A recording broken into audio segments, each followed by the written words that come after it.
3 ट्रेनों के बीच में भिड़ंत है, जब आपने सुरक्षा के बड़े चमत्कारिक इंतजाम किए हैं।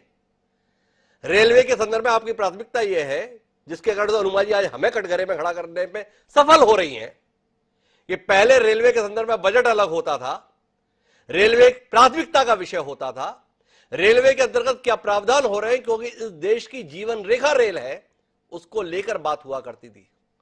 आपने क्रांतिकारी बदलाव केवल इतना किया कि देश रेलवे पर कहीं बात ही ना कर ले, इसलिए रेल बजट के प्रावधान को ही खत्म कर दिया। और आज इतनी बड़ी दुर्घटना के बाद आप इसके साथ अपनी पीठ थपथपा रहे हैं।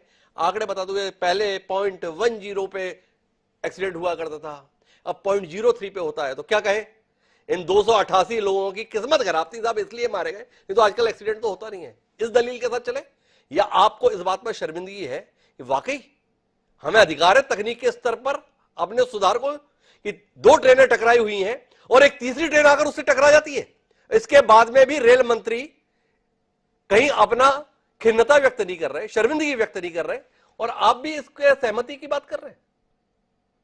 हिमांशु जी, ये नहीं है, आप अगर जहां तक है पूरी सीबीआई की जांच भी रेलवे नहीं करी है कि भी इसकी सीबीआई जांच होनी चाहिए जी, और जो भी दोषी हैं वो निश्चित तौर पर पहचान भी लिए गए हैं, और सीबीआई जांच में किसी भी दोषी को ना बख्शा जाए, हर एंगल पर इसकी जांच हो। हम किसी भी जांच से पीछे नहीं हट रहे, और हम निश्चित तौर पर जो दोषी होंगे उनको सजा भी दी जाएगी। ये नहीं है कि दोषियों को बख्श दिया जाएगा। और जो हमारी अनुपमा बहन की बात कह रही थी, अब आप अगर पीछे पीछे नहीं जाते तो कांग्रेस के राज में क्या क्या नहीं हुआ। अगर हम उस डिबेट में जाएंगे तो इतनी लंबी डिबेट हो जाएगी, विषय भटक जाएगा। मैं विषय को नहीं भटकाना चाहता, मैं सिर्फ ट्रेन पर ही रहना चाहता हूं। और ये जो पंचवर्षीय योजना का 1 लाख करोड़ रुपए था, इसके में बाद भी 45,000 रुपए करोड़ और इसमें जोड़ा गया है कि रेलवे सुरक्षित रहे, और रेलवे सुरक्षित रहने के लिए हम अपने कदम तो आप एक बार बताओ गोयल साहब, एक सवाल आपसे और करता हूं, अनुमा जी भी हस्तक्षेप करने जा रही हैं और मुझे आगे भी बढ़ना है। 1 लाख करोड़ पहले था, 45,000 करोड़ और जोड़ दिया, इतना लाख और हजार करोड़ आपके पास पड़ा है, और आपकी गलती से, आपकी चूक से, आपकी भूल से 288 लोग जान गंवा दिए। उनको देने के लिए केवल 10 लाख है आपके पास में प्रति परिवार। जब आपके पास 1 लाख करोड़ और 45,000 करोड़ और है, तो अनुमा जी मांग कर रही हैं अपनी पार्टी की ओर से 25 लाख तो कम से कम मिलना चाहिए। नहीं दे सकते।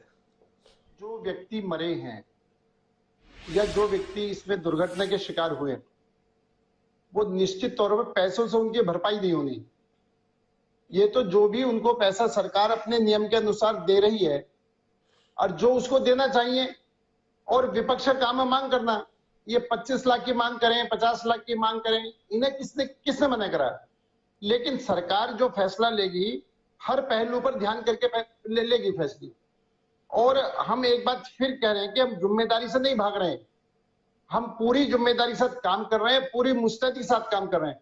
और आपने एक बात और देखी होगी कि हमने कहा कि ट्रेन जो है, पटरी जो है बुधवार तक चालू हो जाएंगी, लेकिन सोमवार को ही हमने उस पर ट्रेन ठीक मरम्मत करके, पटरी मरम्मत करके और ट्रेन को चला दिया है। किस तेजी से हमने उसको ठीक करा है, और जिस तरीके से जिस ट्रैक पर बुधवार से ट्रेनें शुरू होनी थी वो सोमवार को ही चल दी, 51 घंटे में चल दी, बधाई हो आपको। पर जो 288 परिवारों की जिंदगी रुक गई, उसे चलाने के संदर्भ में आपने कह दिया विपक्ष कुछ भी कहता रहे, मांग करता रहे, नियमों के अनुसार ही होगा।